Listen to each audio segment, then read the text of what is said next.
Once again, welcome into the garden with MSJ Garden Design. Today we are visiting a garden where it is known as a curb appeal, a small size garden where when you drive into the neighborhood, the garden stands out. It makes you feel like, wow.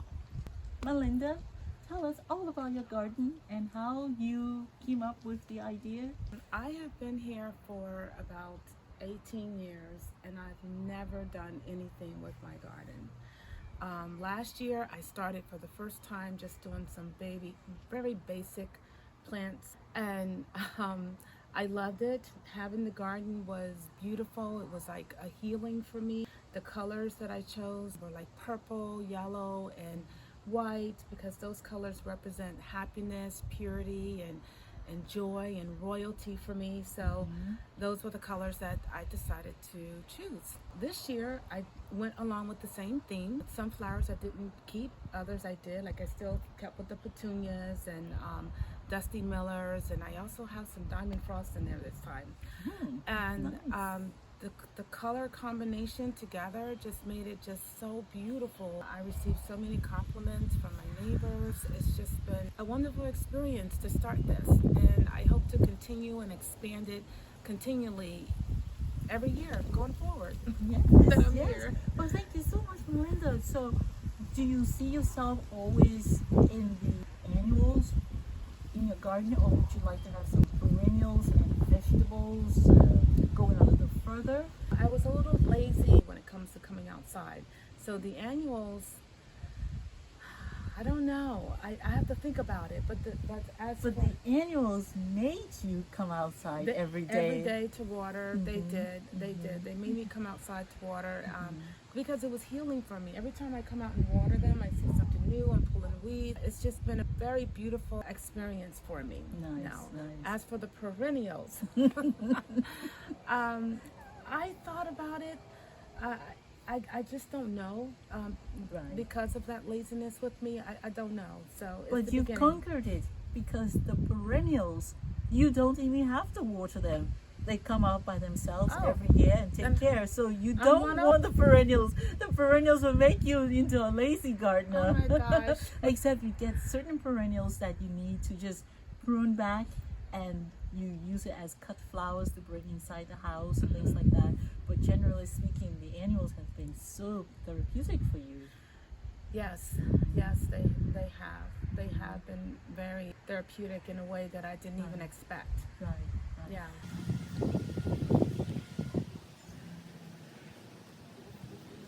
Tell me a little bit about what you did in the spring, and then we can talk about now is the autumn. It's so beautiful.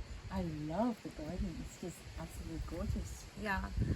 So what I did in the spring was I did have some dahlias out here. I didn't like them, so I took them out because the color of them didn't match what I was looking for. I did have yellow Cecilias, and they didn't do so well in the garden at all. They're still in here, but they're dead. But the Dusty Millers, the Diamond Frost, and the petunias, they did phenomenally well. Especially the Dusty Miller. I mean, as you can see, this Dusty Miller here, I planted last year, and I did not expect this Dusty Miller to last as long as it has. And this is now year number 2, and it's overgrown. And then since that one is like that, I decided to put some Dusty Millers along the side here too, and just look how they're growing. So maybe they might last over until next year. I also noticed you did have some geraniums, and we took that out too.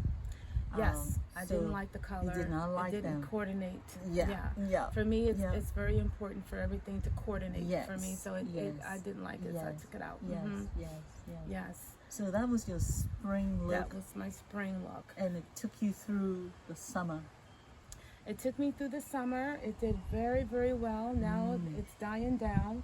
And a few weeks ago, maybe about 3 or 4 weeks, I brought in some mums, some different color mums, and I found these mums that were very beautiful. They were like daisies, Mm. like yellow and white. So I got a couple of those and some different yellows. Like I still stayed with my color theme of white, yellow, and purple. The purple color in mums, they really don't have the color that I like the deep purple. Right. So I ended up with this color here, which it did complement the garden. And then you came along and to check up on me, and we added the pumpkins, which is very nice because I would not have added the pumpkins at all. That just brought it up. That for just the brought it out. Autumn. Yeah, It that really just has brought it autumn out. note. Yeah, For the autumn. yeah. One of the joy of having a small scale garden when you are a very busy person in corporate America is so that you can come home from your busy work and enjoy the beauty of looking at it, or nowadays you can telecommute and take that break instead of continuously being stuck inside the house. You have a garden you can come out to and give it some watering and do some deadheadings of anything and talk to your plants. And as you talk to your plants, believe you me, those plants do talk back because they keep flowering as you keep taking away the dead heads. And as you take it away, every day there will be new flowers for you. And this is exactly what we have seen in this beautiful, beautiful garden. I am so happy to see a garden. It's so refreshing, you know? It is. It just makes everybody pass by smile. It does, especially when you're coming up, because I'm on this hill, and as you're coming up, and you can see the side. I mean, I really have received so many compliments about my garden. Yes. And also I received not a letter, but an email from the president of the association saying that I had one of the best, if not the best, garden in the neighborhood. Now, I wasn't looking for that, but it was just something nice to hear. Wonderful. Because the garden has really been an unexpected healing for me. To come out, to water, to see the glory, the beauty of it, and something that I want to continue going forward. Yeah.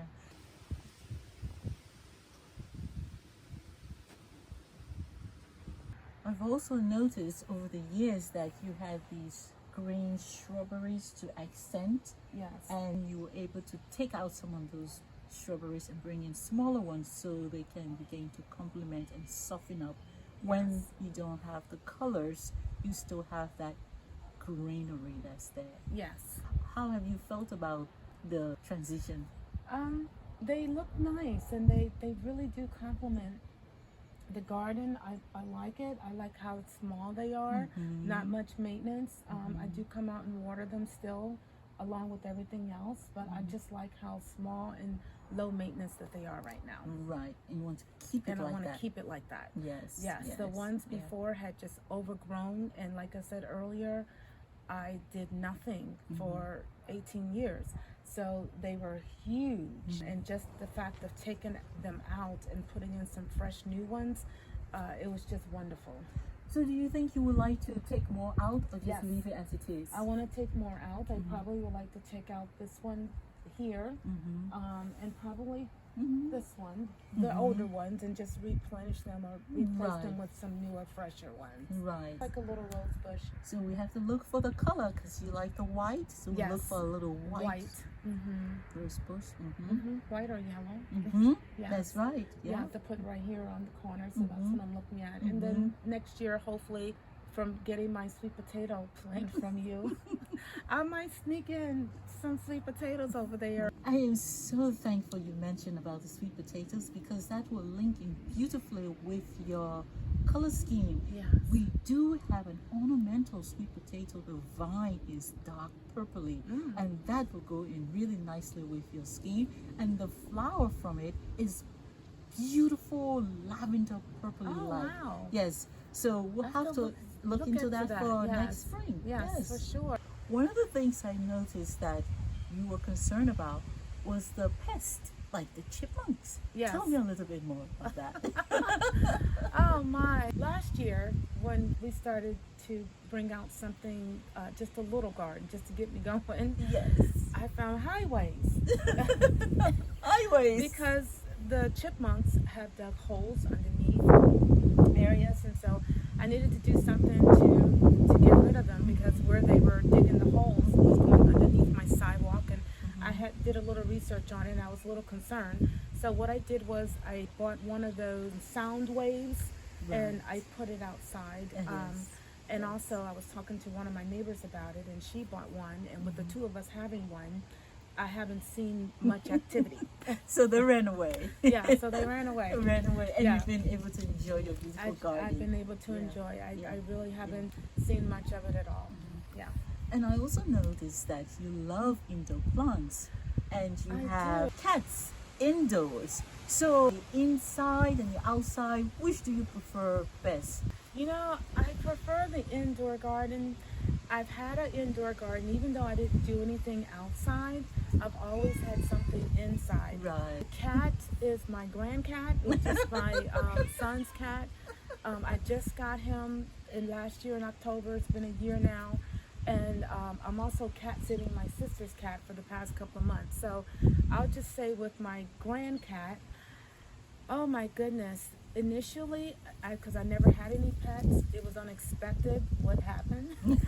I had a plant that I had grown. It was a lily, a peace lily, and it was huge. Yeah. I had grown it. It was like this big and probably this tall, and I couldn't keep the cat out of it.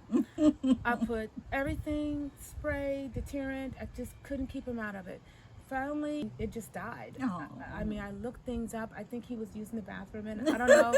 But I was so disappointed. But my indoor plants have not done so well because of having the cat. No matter what I tried to do, put tape around the plants, he figured out something to try to chew on it. I've even got him some cat grass, and that don't even work. So there's been a switch. It's been a switch. It's been so your indoor plants would flourish before your pets. Before I got the and pets. then came outside, and you had a way to figure out how to get the chipmunk to go elsewhere, not in the garden. And then your outdoor garden bloomed. Yes, it transferred there. But I would still like to do the indoor garden, which is having my plants, because I like to have a lot of unique plants on the inside. Right, like the orchids. So I converted my living room to be more like an indoor garden. I just got to figure out how to keep the cats out of there. Mylinda, this has been so beautiful. I just love your garden so much. It's just a perfect space. And every year you do just a little bit more, like you extended it a little bit more. It was only about this portion before, and then you extended it beyond the lights, and then you put a border on the edge as well. Yes, I did a border just so I can see, because last year without having a border and just having the mulch, just noticed more weeding was going in. So this year I said, let me try a border. This is a temporary border that I put up just so I can see how it's going to be, and I like the temporary border. I don't want it any higher than that. I probably would just replace it with more like a stone. Eventually I'll replace it, but right now I love how it is right now. Brilliant. I think it's beautiful. It's just perfect, just right. There are so many plants, places we have gone to visit together, Longwood Garden and the local garden places around. Just nice plants all over. What's your favorite plant? For my garden, my favorite is those Dusty Miller. I love how it complements really any color, but when it's against that purple, that deep purple, it just complements it very well. It started off about it was so 10 centimeters. Yeah, like and then that. The next thing you know, you got at least, look at it. You know, it's huge. 20 to 30. I couldn't believe it. It was like, wow. They both are like structural plants at the front, like little guards right there. You know, so Dusty Miller. Yeah, the Dusty Miller is definitely my favorite, and depending on what they do for the duration of the fall going into winter, I'm expecting, like I did last year, them to die down, but they didn't. In the event that they do die down, then I'm going to bring them back next year, and I'm thinking about maybe lining them up along the front here and putting the purple in front. I'm not sure yet. I have to think about it of what I'm going to do next year. We're so thankful to God for the beautiful garden that we can enjoy and we can sing in, we can sit in, we can just look at, and it's such a beauty because it's a picture of what God does for us. He says that He clothes the flowers, the lilies, so He puts their royal robes on them. How much more His creatures He loves? He puts beautiful garments on us. Yes, He does. Once again, we're so thankful to say how wonderful it has been sitting here in Mylinda's beautiful garden. I can't wait to come back so we can enjoy some tea together in the garden. The garden is always My happy place. It's my happy place. And it's my happy place.